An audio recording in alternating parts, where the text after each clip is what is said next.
Hello, beautiful humans. Welcome to the Human Beauty Movement podcast, your source for hope, healing, happiness, and humanity. My name is Jennifer Norman. I'm the founder of the Human Beauty Movement and your host. This podcast is here to guide you on your journey of self-love, empowerment, soul alignment, and joy. With each episode, I invite beautiful humans from all corners of the globe to join me for open conversations about their life lessons and the important work that they are doing to help heal humankind. Take a moment now to subscribe to this podcast so you don't miss an episode. I'm so glad you're here joining me for today's show. What if the truth you've been seeking isn't out there, but already within you, quietly waiting to be remembered? Today's episode is one that will stir your spirit and awaken your inner knowing. We are so honored to welcome Michael Thornhill, co-founder of Inner Truth Seekers, a gifted intuitive trauma coach, conscious leadership and business coach, non-dual teacher, and channel. Alongside his incredible wife and co-founder Jamie, Michael helps people all around the globe break free from self-doubt, reconnect with their deepest truth, and live boldly in service to love. What sets Michael apart is his powerful integration of non-dual consciousness with trauma-informed care, a sacred fusion that allows us to recognize that we are not broken, but brilliantly whole. His message is revolutionary in its simplicity. You are already free. Your authentic self isn't something to become, it's who you already are. Through personal transformation, intuitive guidance, conscious leadership, and the Inner Truth Seekers Academy, Michael and Jamie help people not only heal and awaken, but also rise into their full potential as leaders, creatives, and change makers in a world that deeply needs them. In this episode, you'll gain profound insights into how to radically shift your relationship with pain, why non-dual awakening is key to lasting transformation, what it truly means to lead and serve from your soul's essence, and how to anchor into your truth with unshakable self-trust. So, take a deep breath, settle in, and prepare for a heart-expanding conversation that just might change the way you see yourself and the world forever. Let's welcome Michael Thornhill to the show. Welcome, Michael. How are you today? Hi, Jennifer. Thank you so much for a beautiful introduction. It's great to be here. Hi, everyone. Nice to be with you. Yes, and today you are joining us from Peru. You are soon to be heading to the UK to do some amazing work. I would love to, and start with a little bit of your own personal awakening. What called you to this work as a trauma coach, non-dual teacher? That might be a little bit of a new term for a lot of people. Tell us if there was a moment that shifted everything for you and about your past. Yeah, that's a great question. We share is through direct experience, through transforming our own lives and then helping many other people along the way over the last 8+ years or so. But for me, my journey really began when I was struggling with addiction. I was very successful running my own business, renewable energy recruitment business, but I had a lot of trauma in my past that I wasn't aware of. I was not aware of the trauma that was underneath the addictions. I just thought that I was addicted to different things. And many people don't realize that the reason that they gravitate towards what you might call self-medicating is because there's pain underneath all of that. So I could say that really, to kind of summarize it, there were a few different events in my life that caused me to change the way that I saw the world. I say one of the most profound things was actually beginning to work for myself and starting my own business, because that immediately takes away a lot of the constructs of what we have in terms of our day-to-day life and what we need to do and how we have to show up and all these other types of things. We start to become more free. But simultaneously, during that time, my mother passed away. She'd been ill my whole life. She passed away, and that was a catalyst for me to start looking at what that pain was, what the pain was underneath the addictions, and how I could perhaps transform my life. Long story short, the kind of inner journey to my own inner truth is taking me around the world, to India, Nepal, Peru, having lots of different internal inquiries and learning lots of different things, unlearning even more things, and kind of bringing me to where I am today, which is worked through, I would say, a vast amount of the trauma. I always think that there's still different levels and layers that maybe appear to us, but they don't have that level of a hold upon us, that they don't affect us like they used to. But in essence, really, the work that we offer is about coming home to your inner truth. And how important that is as we begin to express ourselves in this world and we navigate this world and why we came to this earth, and to start uncovering the magic about what our soul's blueprint has what it has to teach us and what we have to offer in the world. Oh, this sounds so fascinating. I think that a lot of people can really relate to the idea that sometimes it just feels like we're going through the motions. And sometimes it's almost like, well, we know we're not supposed to be doing something, but we do it anyway. There's like this compulsion to do something. And a lot of us do ignore why we do certain things that we do, why we've created the lives that we have. And then we kind of look up and we're like, how did I get here? Why am I like this? There's a lack of recognition for that unconscious movement towards something that may not necessarily be in alignment with where you really want to be. So I'm curious, you named your business the Inner Truth Seekers, and that is so meaningful. I'm curious, like, what does inner truth mean to you? And we talk about this dualistic approach, and you're talking about being a non-dual teacher. Tell us what it means to have this inner truth and what it means to live a dual life versus a non-dual life. Yeah, beautiful. I love those words, Jennifer. In terms of inner truth, firstly, I would say that inner truth is something that's unique to everyone. So for me to share what my inner truth is, and I of course will do, what everyone's inner truth is unique. And it's an investigation that's deeply personal. And it's something that we have to discover for ourselves. But there can be different pointers along the way of the path that reflect back to us a deeper sense of who we truly are. And that's really what our work is. It's about reflecting back and helping people to discover that for themselves. It's not about what our inner truth is. It's about helping you to discover that, because we're all so unique. That's the beauty of life, is there's so much diversity that we have. And we've all come here with a different mission, a different kind of purpose, a different soul's calling. And when we can learn to trust that above what the outside noise, or above what the media, or above what the kind of collective societal systems would say that we're here to do, when we find that out for ourselves, that's deeply powerful, and it helps transform the world. The big part of the work that we do at Inner Truth Seekers is helping people be an active participant in the planetary shift towards love. And as everyone discovers their own inner truth and they learn to express that with confidence and excitement, that begins to change and transform the world around us. So that's a part of my inner truth, what I've shared there. But if I kind of go deeper into that, into the non-dual aspect, in other words, non-duality or non-dualism means the oneness of all things.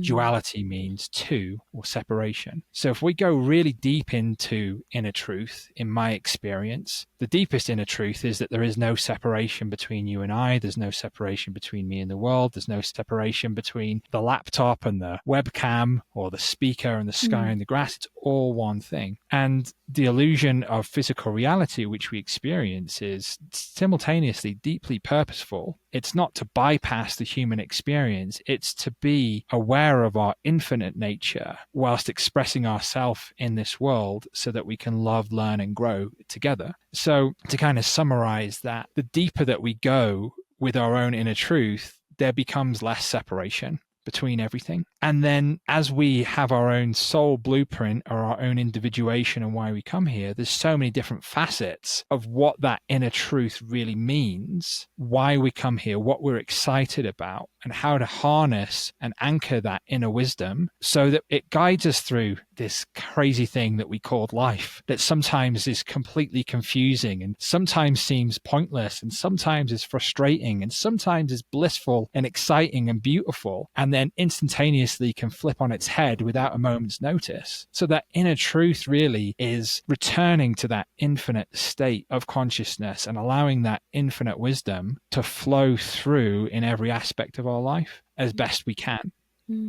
That's so intriguing, because I think that a lot of what we have learned here on Earth is that we are on a dualistic plane. There's no light without darkness. There's no good without evil. There's no up without down. And there's these comparisons and contrasts. And that's what our training has been on. That's what we've learned. And that's how we associate with matters of the world. So how is it that if there's this consciousness or this recognition that we are all one. How does that eliminate suffering, or how does that help us to kind of come to more alignment with what our true soul blueprint is? Well, that's great awareness. And yes, this earth consciousness experience is third density earth experience, which is based in the illusion of separation, where we come here as a soul, we forget our infinite nature, we have amnesia. And then we have this experience where we're interacting and we're going around in the world as this separate individual, which in itself, I believe, is inherently traumatic. The fact that we believe that we're separate. So in my work through trauma transformation and non-duality and all the other work that we offer, the recognition that the primary or inherent trauma is the belief that we're separate. So in terms of your question, how that can help transform suffering, if we have not just intellectual or like a mantra and say we're all one, if we have these direct awarenesses through direct inquiry and practice, when we have an awareness that we are one, then the experience of separation can be less traumatic or difficult or full of suffering, because we're anchored in the awareness that we are already whole, we are already free, that this experience doesn't actually harm us in any way. Now, when we start talking about non-duality, it can get very kind of dense quite quickly. And I also want to make sure that when we're talking about this, it's not to bypass the human experience. The suffering that experienced on Earth is real. The trauma that we've experienced is real. It's not to say that this is not real, but it is also to say that there is something else that's what you might describe more true, perhaps, which is our true nature. So the way I like to kind of describe this is when you have a dream at night and you go to sleep, and then you have all these things that happen in your dream, and say that perhaps it was a little bit of a nightmare, and then there's something, someone chasing you or something, and you're like, oh my gosh, and then you wake up and you recognize, oh, okay, I'm not affected by the dream. So essentially what we're kind of pointing towards here is this physical reality experience that we experience is the dream, and our true self is more like the dreamer that is beyond the dream. So the experiences that happen in the dream we're not affected by. So in terms of how we harness that to live our life, it's not about bypassing the experience. It's about being fully human, but not becoming lost in the human experience. Yeah, it's almost like taking a higher level perspective or a higher order perspective, being able to remove yourself a little bit from a lot of the pain or the emotional aspects of feeling so integrated into that as being something that has defined you. Because it's not necessarily something that does define you. It is something that may have occurred. There's a different way of looking at it, which may help to weave in a bit more strength and a bit more understanding of the whole, of your whole entity, and how vast and how large you are compared to that trauma. And so perhaps it's a bit of a reframing that you take people through. Is there a certain process, or is there a certain way of helping people to recognize this and really believe it deep down in their souls? Yeah. In terms of transformation that people go through, there's varying different levels and stages. And how it often starts with someone who wants to heal trauma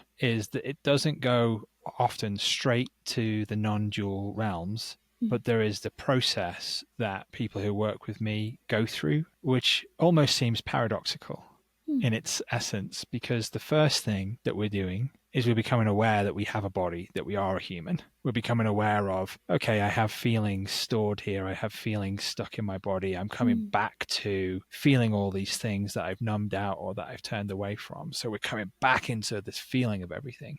And like how the kind of non-dual trauma transformation really, I would say, differs from traditional trauma healing methodologies is most trauma healing methodologies traditionally, they kind of stop and they're like, okay, well, this human's had this experience. We're going to help the human process these experiences. We're going to do this as best as possible. And then the human will go on and live a kind of moderately happy life, hopefully, after they've processed these things. But what can happen is that people can get stuck at the level of healing or transforming trauma, because that becomes a process that provides a moderate level or a decent amount of relief. And it's a very valuable part of that process. And that is part of the process of trauma healing. But when we become identified with the person who has been traumatized, we become identified as a traumatized person. We live our life as a traumatized person, and we don't necessarily graduate to the next level of experience, which is the understanding that, oh, wow, I am not this body. I am not this human personality. I am something beyond that. And then when you start to tune into that infinite aspect of yourself and view the traumatized person as a part of an individuation of something of the whole, there is less of a energetic imprint that remains, because you are now no longer identified with this smaller version of you that has been impacted by the trauma. So to explain it a little bit more, like if you feel like the trauma, like we use, like, think of a fish tank, and the fish tank has a piece of driftwood in it, and your experience of who you think you are is the size of the fish tank. And that trauma is a big piece of driftwood that is just kind of like stuck in the body. And then you see yourself as the fish tank and the water that's in the fish tank. And then that log or that driftwood takes up a really big portion of your experience or your life. So when we start shifting into non-dual awakening and realization, and we expand our consciousness beyond this kind of human self, it's more like you become an infinite ocean of awareness. So that log is then so small. If you think about a small piece of driftwood in an infinite ocean, it has less impact. So there's two angles really which we can work with to start transforming trauma. One is kind of all the work that I offer is very somatic based and kind of working with the feelings in the body and kind of transforming those, but then bringing in non-duality very, very gently and easily into the process. And then the other aspect is this recognition of this infinite self, because then you're less affected by it because you're less identified. But one practice that everyone can do right now is invitation to tune into the love that's always here, whether you're aware of it or not. So just invite you just to tune into the love that's always here, whether you're aware of it or not. And any time that you maybe feel like there's some stressful situations that are coming up, I just invite you to come back to this gentle practice of tuning into the love that's always here, whether you're aware of it or not, and just notice how your relationship to the experience transforms.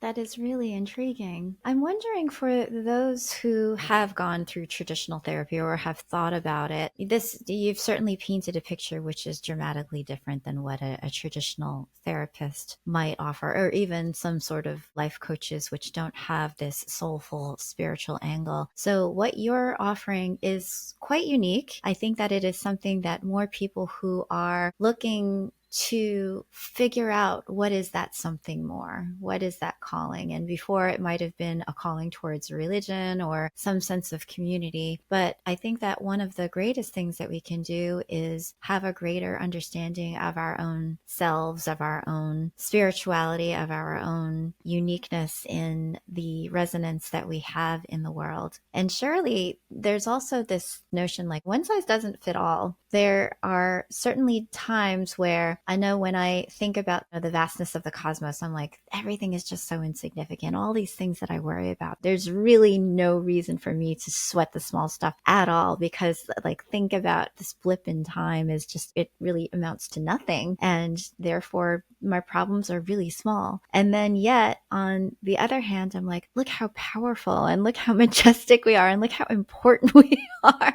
So it's like this really interesting zooming in and zooming out and almost utilizing those perspectives to your advantage in order to be able to get to a place of balance, depending on what your needs are or depending on where that sense of healing needs to come from. How do you sense is the right way to approach somebody who, like, for example, somebody might be going through depression. They might be lonely. They might say, I don't feel any love around me. You're telling me that there's love around me. I feel completely alone. How does one start to address something like that versus another person that has just got these grandiose thoughts of just self-importance and is blasting relationships left and right because they just can't necessarily flex to somebody else's wants or needs that's in their lives? It's a real still kind of a tight navigation that you might have to do in order to get to know an individual and where they are and what would be best for them in terms of understanding their own soul blueprint? Yeah, so I think, the first thing is, as you've already alluded to, Jennifer, is there is no one size fits all process, and many different types of traditional therapy can be really beneficial, something that I've definitely benefited from in my life. So there's never any one size fits all approach. And what we always say is take what resonates from our work and leave what doesn't. It's up for you to find your own inner truth and what resonates. And you bring up a really great point in terms of what often that can be a point of contention or a difficult aspect of our life is that we feel isolated and alone. We don't really feel like we're connected to other people. So essentially what this practice is, it's not telling you that there's love around you. It's inviting you to discover it for yourself.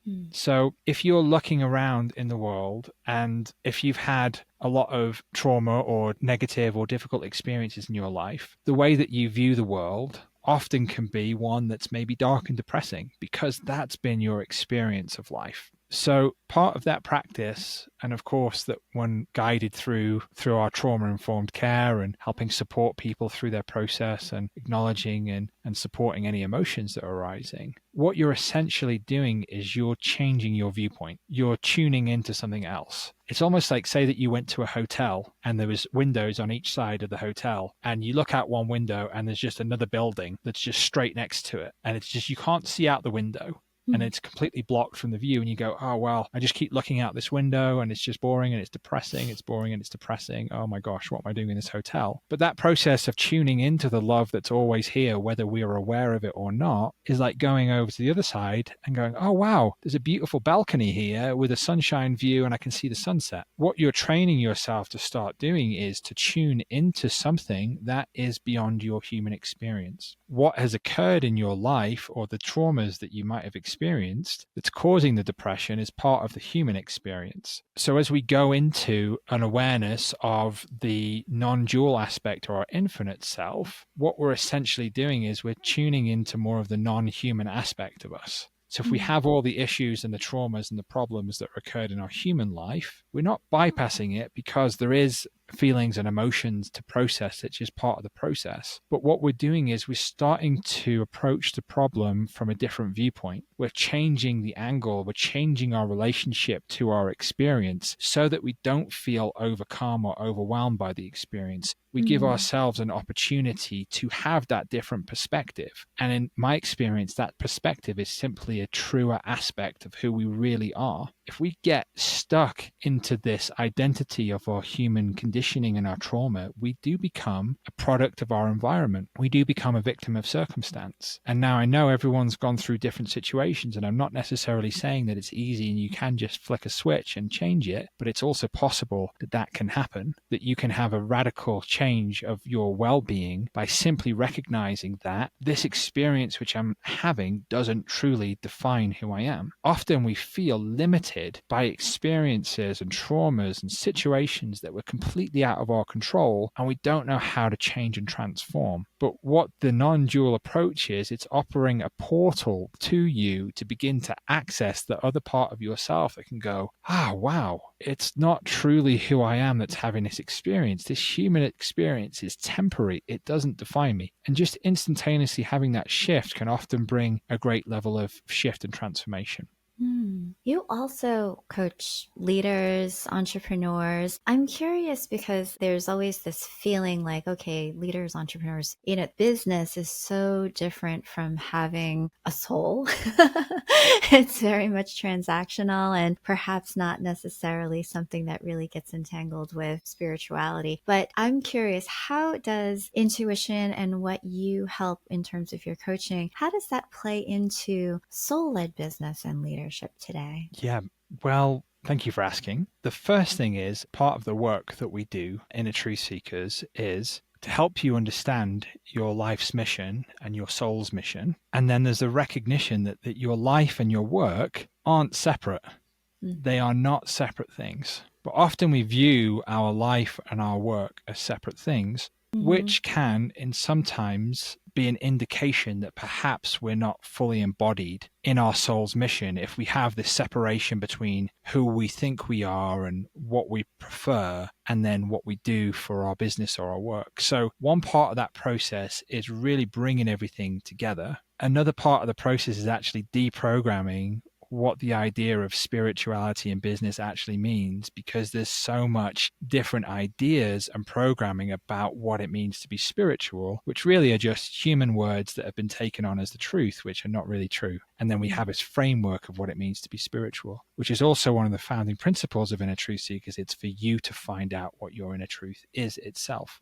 So one of our kind of top offerings that we offer, which we're just actually launching out to our founding members, is an amalgamation of all the work that we've been doing. And it's the Inner Truth Seekers Academy, which is a multidimensional learning community for heart-led or heart-centered entrepreneurs, conscious leaders, purpose-driven change makers who want to fully live and embody their soul's mission, but simultaneously amplifying their authenticity, their impact, and their abundance as they fully and boldly step into service to others. So this is about really helping people who recognize, hey, I'm here to be an active participant in this planetary shift towards love. I'm here to align my life and my work into something that positively contributes to the planetary shift. So really, when we start to go through these personal transformations, it's so often the case, and it definitely was the case for me, it was for my wife, and it is for so many other people that we've helped over the years, that there's this turning point that goes, oh, I'm feeling better. I'm feeling like I understand more about my life, my incarnation, my experience. I've worked through some of the trauma. I understand more about kind of the multidimensional aspects of being. I want to help other people. And that's just kind of just such a natural inclination as a soul that people who incarnate at this time go through these different challenges, trials, and tribulations. And on the other side of that, they have something to share with the world. But that intersection, what you've already just said, Jennifer, and sometimes like business and the way, especially that most of it's taught online, is soulless, that says, you have to post on Instagram this many times a day, and you have to do this, and you have to do this, and you have to do this. You have to do all these different things. And if you don't do these things, it's not going to work. And that just becomes another belief system that we add into our system. Right. And really, some of the most profound things that we can do as a conscious business owner or a change maker or someone who's working to transform their own life and help others along the way, whatever level it might be, whether you're working for yourself or you're working for someone else, is to start understanding the effects that the trauma has had in our belief systems, that we're here and we're able to impact other people. So this whole transformation of helping people firstly understand their soul blueprint, why they came to Earth, how to transform trauma, access these non-dual states of consciousness, and then how grounded and practical ways in terms of to find your own unique brand voice to be able to communicate this with other people, and authentic soul-aligned marketing strategies that not only help you amplify your authenticity and your impact and your abundance, but feels good doing it because it's your own soul blueprint. So if we say there's one way to run a business, it's just not true. That's what the soul's blueprint, as it comes in, it already has this access to the abundance that's already available to us. We just begin aligning our lives and shifting our lives to it by fully embodying our soul's purpose in service to others. I can attest to the fact that that works, in that my career path had been very much the series of going through the motions, feeling like, hey, I'll get this job, I'll get the next promotion. And a lot of times people are working for a paycheck, or they're working for some sort of status reason, and not necessarily feeling completely aligned with the work, quote unquote, the career path that they're on. And the fact that they have all these other desires that are really just more something that would light them up from the soul's perspective. They haven't necessarily been able to integrate that. And for the longest time, I hadn't been able to integrate that. I was able to take that leap, be able to create and design the life that I wanted to, that was based upon fulfillment, meaningfulness to me, and the universe provides. It's not like it comes easy. A lot of people worry, how am I going to pay the rent? How am I going to pay the mortgage? I've got kids' mouths to feed. And there is a lot of fear that goes around that decision. But replacing that fear and just like dissipating the fear and leaning more towards love, not even leaning, it's just like letting the love flow through you in your embodied service to the world works. It's really the dysfunction of what I think that our society has built, unfortunately. A lot of people feel trapped and they feel a lack of agency in controlling how they spend every moment of their lives, how they're able to create and design a life that they truly love. A lot of people feel burdened and almost slavishly in service to another rather than feeling free to serve from a place of love and from their own true gifts. And so there is this battle within themselves, even at the career level, let alone trauma. And all of that completely adds another layer of complexity to, to feeling bogged down and a lot of baggage. But yeah, that's a lot to contend with. And it's a lot for our audience to pause and ponder right now is, do you really feel like you are living a life that is truly in service to what your gifts are, in alignment with what lights you up and brings you enthusiasm, where your soul feels lifted and energized every day? If it's not, then yeah, these are where these kinds of questions come in, and that you can ask yourself, maybe there's something bigger and better waiting for you, and maybe it's inside you just waiting to come out. Beautifully said, Jennifer. And I think to anyone who's pondering that question, what I'd invite you to do, if you want, is you can sign up for our 8-day Inner Truth immersion, which is completely free. So you go to our website, innertruthseekers.com, and we'll take you through some guided exercises and meditations that really help you to start to get in tune with your own soul blueprint and kind of accessing your inner truth. And just some really simple guided steps. So if you feel like connecting with us in that way, that can certainly help you. And I also wanted to ask Jennifer, because I think it's such a beautiful share that you just shared with us all there. Can I ask you, what do you feel like was like the pivotal moment for you where things started to come together, where in everything you've just shared, that your relationship to your life's work and being of service that shifted for you? What was that pivotal moment for you?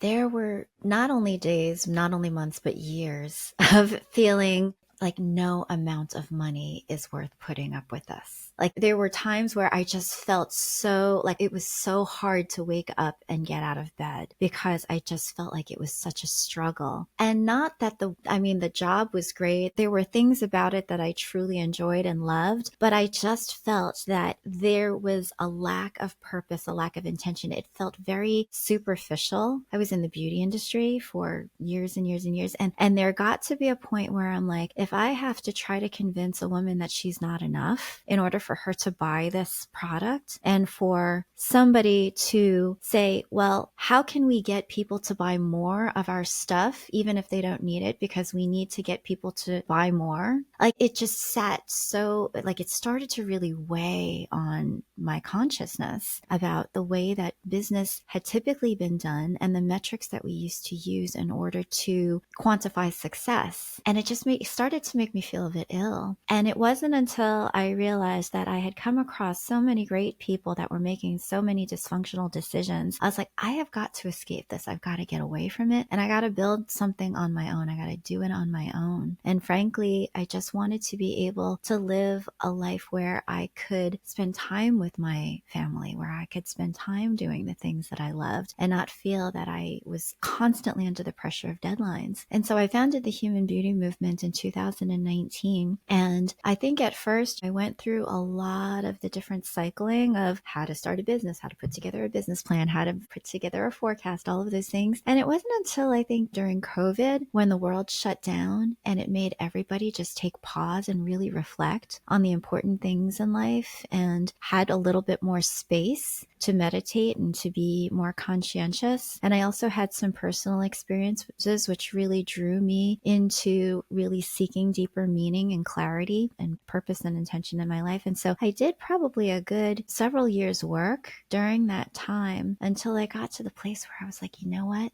I absolutely love my life now. I absolutely, every single day, I am so grateful for being here, being able to be of service. I feel so aligned with what I'm doing, being able to have this podcast and talk to magnificent souls such as yourself and get these confirmations that there is something more, that we are intended to be. And a lot of times when we are in this human form, and it's called the Human Beauty Movement for a reason, because we are humans, but we are so much more than that. We are these beautiful souls and, sparks of stars and energy that have come here to cohabitate and to raise the vibration of this planet, certainly, and to understand what that really means. And I do feel that, yeah, there's so much light to be shown because, yeah, there's a lot of parts of the world that are really lost and suffering and hurting right now. Mm-hmm. And in many cases, I feel like it is deepening. There's so many beautiful and good things, but a lot of times the attention goes where the crises are. And so people get burdened and bogged down by that. And we're here to remind people that that's not what life is all about. These things happen, yeah, and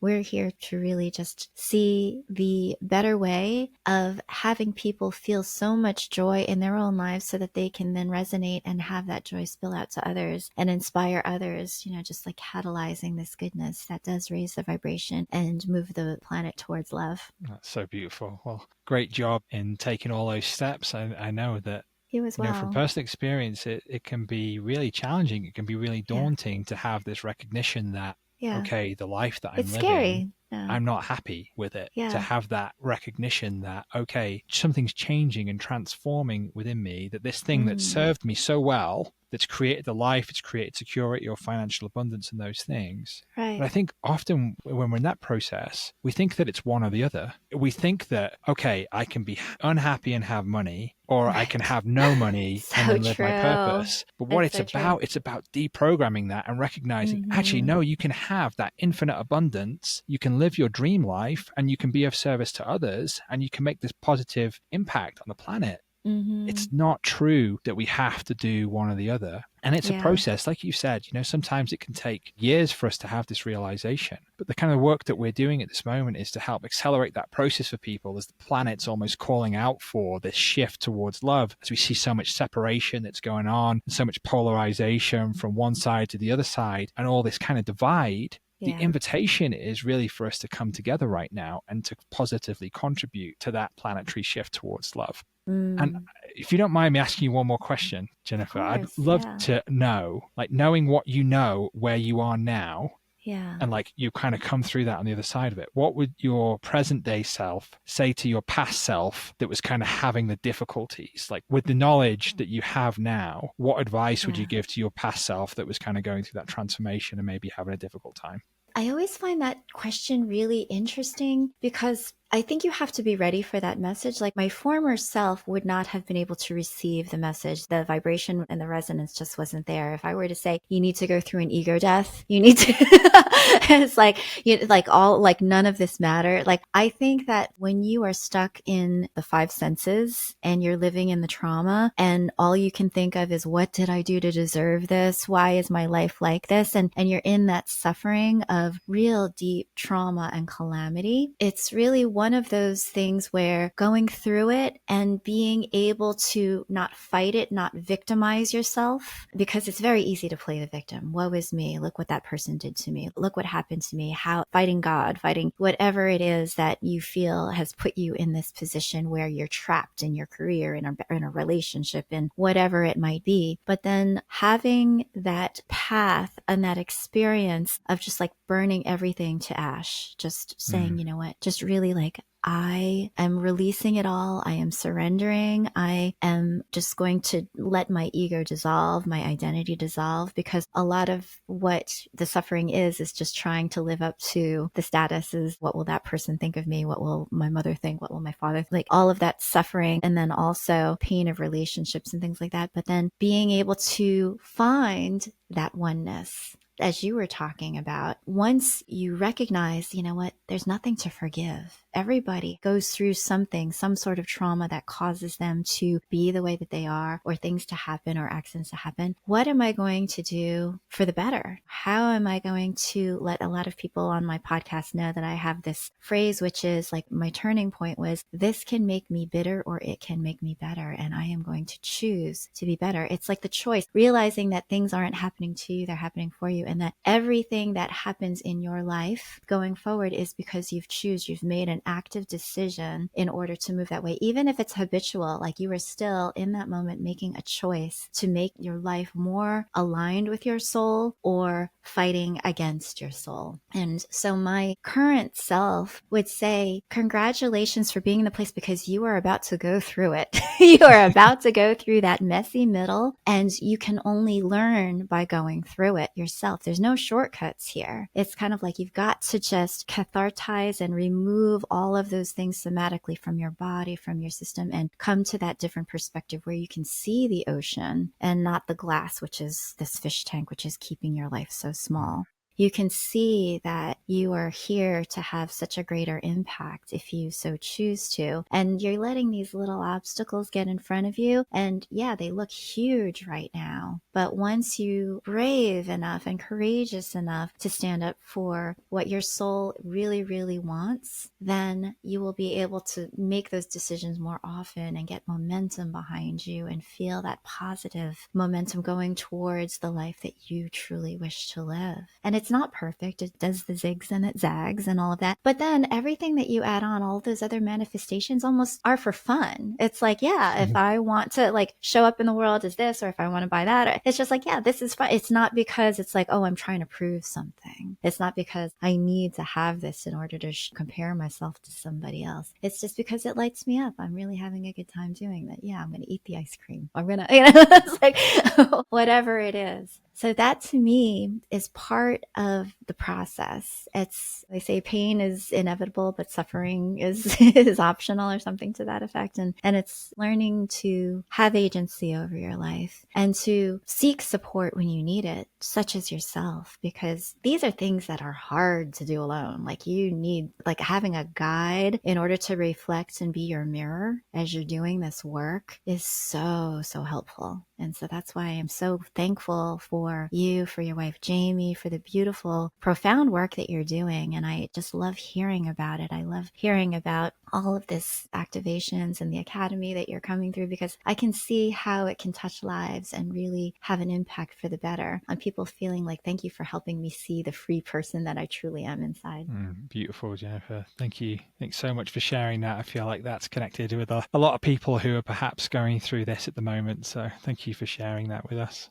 Absolutely. So your website is theinnertruthseekers.com. You can also find Michael on LinkedIn as well, but I definitely recommend looking up the Academy as it's launching and see if it's right for you. This might be something that really, really helps you feel that you've come into your own, that you've found your inner truth, and that you are in embodied service to the world. Michael, thank you so much for being my guest today. I'm so appreciative of your time. Thanks so much, Jennifer. I really, really appreciate it. And thanks so much, everyone, for listening. And I think just to everyone out there is just the fact that you're here and that you're listening and we're having this conversation means that you're already seeking. You're already seeking something deep within inside yourself. Sometimes we think that the path is something that's somewhere in the distant future.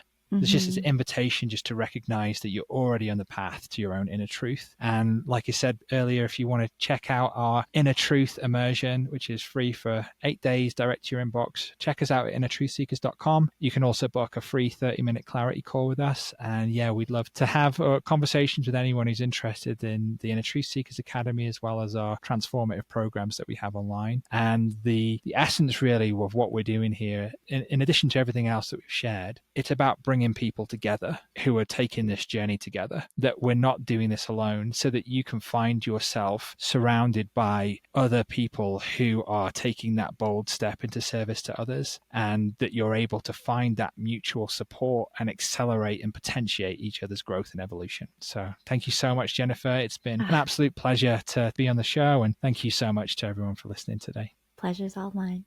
Thank you for listening to the Human Beauty Movement podcast. Be sure to follow, rate, and review us wherever you stream podcasts. The Human Beauty Movement is a community-based platform that cultivates the beauty of humankind. Check out our workshops, find us on social media, and share our inspiration with all the beautiful humans in your life. Learn more at thehumanbeautymovement.com. Thank you so much for being a beautiful human.